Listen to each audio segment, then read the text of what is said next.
लोग अक्सर कहा करते हैं कि राज कपूर का बेटा होना एक आसान ज़िंदगी का आधार है। कोई भी उनके यहाँ पैदा होकर स्टार बन सकता है। मैं इस बात से ज़रा सहमत नहीं हूँ। मैं भूखे पेट नहीं सोया। मैंने काम पाने को लेकर स्ट्रगल नहीं किया, लेकिन मेरी दिक्कतें थी और सबसे अलग थी। मैं बेहद सफल फिल्म बॉबी से लॉन्च हुआ। इस सफलता से मेरा दिमाग खराब हुआ। मैंने कई मूर्खताएं की। इस सब बातों से मैं तब निकला जब मेरी फिल्में असफल हुई। तब मेरा ज़िंदगी से सामना हुआ। मैंने पहली सफलता के बाद एक तूफान झेले। एंग्री यंग मैन की आंधी ने मुझ जैसे रोमांटिक हीरो को उड़ा ही दिया था। 1970 में जब मैंने इंडस्ट्री में प्रवेश किया तो पर्दे पर सिर्फ मार धाड़ देखी जाती थी। अमिताभ बच्चन, धर्मेंद्र, शत्रुघ्न सिन्हा, विनोद खन्ना जैसे दिग्गज थे। लोग इन्हें ही देखा करते थे, लेकिन मैंने कभी उम्मीद नहीं छोड़ी। मैं यही बात सबसे कहना चाहूँगा। मैंने उम्मीद का दामन नहीं छोड़ा।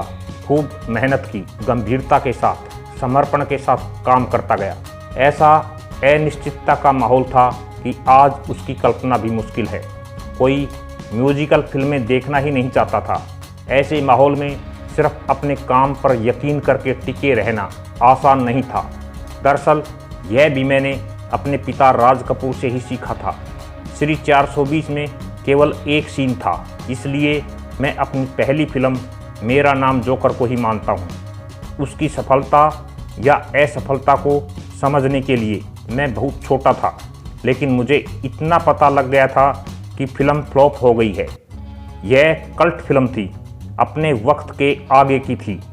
इस पर काफ़ी पैसा लगा था। जब यह फिल्म फ्लॉप हो गई, हम खूब कर्ज में आ गए। घर तो खैर उस वक्त था ही नहीं, वरना वो भी गिरवी रखा होता। कार, स्टूडियो सब हमसे छिन गया था। उस वक्त हमारे हालात देखकर हर बड़े कलाकार ने अपनी मदद पापा को ऑफर की थी, चाहे वो राजेश खन्ना हो या शर्मिला टैगोर। सब मुफ्त में उनके साथ अगली फिल्म करने को तैयार थे। राज कपूर ऐसे इंसान थे कि वो केवल उस काम को करते थे जिसमें उन्हें यकीन होता था। आप समझिए, जिस इंसान की हर चीज़ गिरवी हो, वो किस तरह के दबाव में होगा। उन्हें तुरंत ही एक फिल्म बनानी थी जो इस कर्ज से निकाले। उन्हें कमबैक करना था। उन्हें बैंक के कर्ज उतारने थे, हर गिरवी चीज़ छुड़ानी थी। ऐसे में उन्होंने वो फिल्म बनाई जिसमें उनका यकीन था। उन्होंने एक कॉमिक से प्रभावित होकर युवा फिल्म बनाई। उन्होंने असल टीनएजर्स पर पटकथा लिखी। यह प्यार में पढ़ने और प्यार को समझने को लेकर थी। यह कहानी लिखी गई, फिल्म बनी, रिलीज हुई और अपार सफलता इसे मिली।